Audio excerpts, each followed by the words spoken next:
The ships and planes are running back and forth from South Florida to the Bahamas with relief supplies. CBS4 photojournalist Murciano went on board a Royal Caribbean ship that was carrying aid for some of the victims. Here is just some of what he witnessed. We are here this morning unloading food, water for people that live here in Grand Bahama. So the Symphony of the Seas, she came in this morning. We're bringing in 10,000 hot meals to feed people here. We're partnering with the government of the Bahamas. Can we start in here?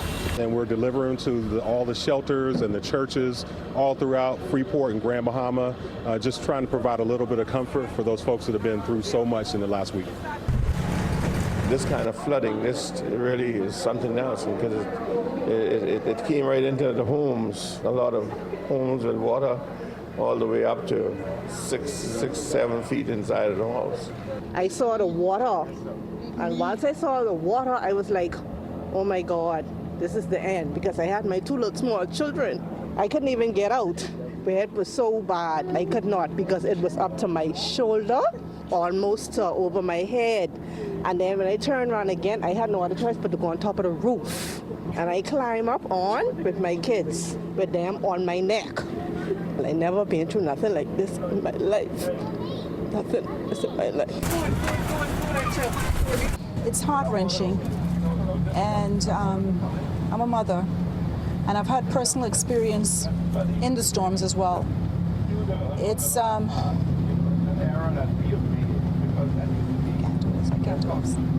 can't do this. It's really everyone and anyone that needs assistance. It's not specific to anybody or a particular person or anything like that, but anyone that needs assistance that we're able to help. Whatever it is that we're able to help, whatever it is that we have in terms of supplies that's given to us, we're going to distribute it. If there is a need, don't deny yourselves, don't deny your children, because you're proud. Raphael joining me now. You just came back this morning. We saw some of the emotion, we felt that, and a lot of the destruction in that story there. But you have so many stories of what you witnessed and saw while you were there. A lot of little stories that really resonate with people. Yeah, I mean, we left Nassau and then we went to this ship, Symphony of the Seas, in which a lot of passengers did not even know that they were going to Freeport.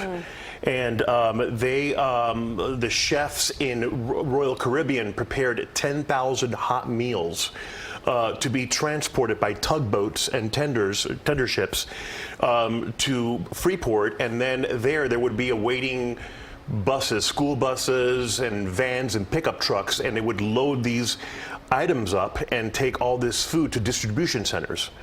And our driver took us to several neighborhoods where they were really impacted by the hurricane.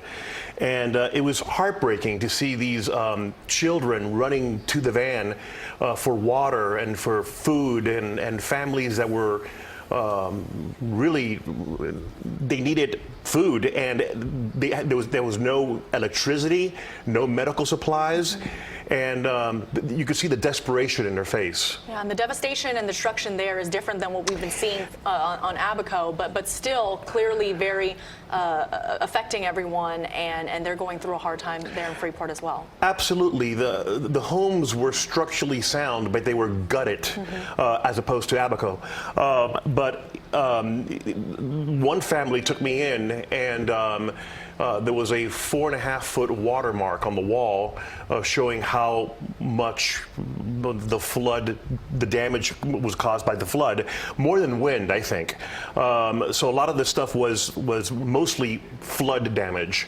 And of course, we spoke to one woman who really saved her kids by putting the kids on her shoulder and lifting them up to the roof as the water was rising. Wow. And that really made an impact on me. But mostly the children were really